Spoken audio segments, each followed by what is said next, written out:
Ukrainian President Volodymyr Zelenskyy has conceded that Ukraine currently lacks the military strength to retake Crimea, signaling a pragmatic turn in Kyiv's battlefield assessment.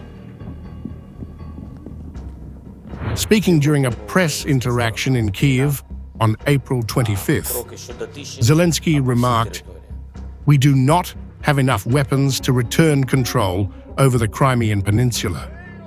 Zelenskyy's admission signals a sobering acknowledgement of Ukraine's current ground realities. What President Trump says is true, and I agree with him in that today we do not have enough weapons to return control over the Crimean Peninsula. His admission follows remarks by US President Donald Trump, who, in an interview with Time magazine, framed Crimea's fate as effectively sealed under Russian control. Crimea will stay with Russia, and Zelenskyy understands that, and everybody understands that it's been with them for a long time. Well, Crimea went to the Russians. It was handed to them by Barack Hussein Obama, and not by me. With that being said, will they be able to get it back? The Russians have had their submarines there for long before any period that we're talking about, for many years. The people speak largely Russian in Crimea. This wasn't given by Trump. Would it have been taken from me like it was taken from Obama? No, it wouldn't have happened. The statements come at a time when Washington is leading a diplomatic push to end the war between Ukraine and Russia, with a US-brokered peace proposal on the table.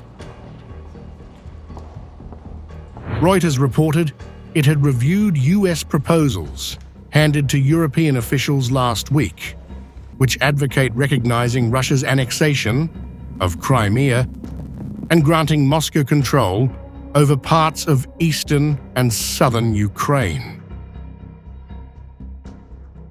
The plan also suggests barring Ukraine from joining NATO, aligning with key Russian demands and raising concerns among Kyiv's European allies.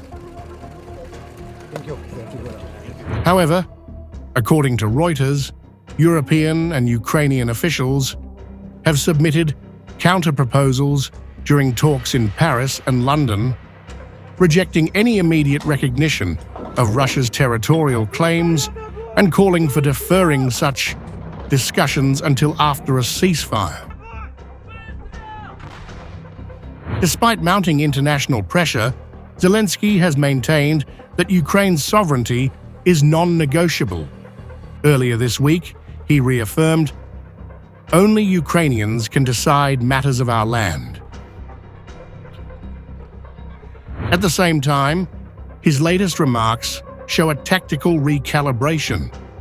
Zelenskyy has indicated openness to ceasefire-based negotiations, stating that a full and unconditional ceasefire opens up the possibility to discuss everything, according to a report by BBC News.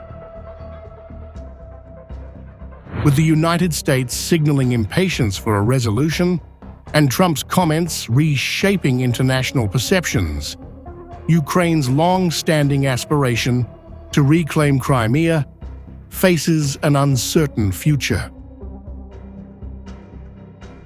As diplomatic efforts intensify and battlefield realities harden, the critical question remains. Has Ukraine's Crimean dream finally fallen flat?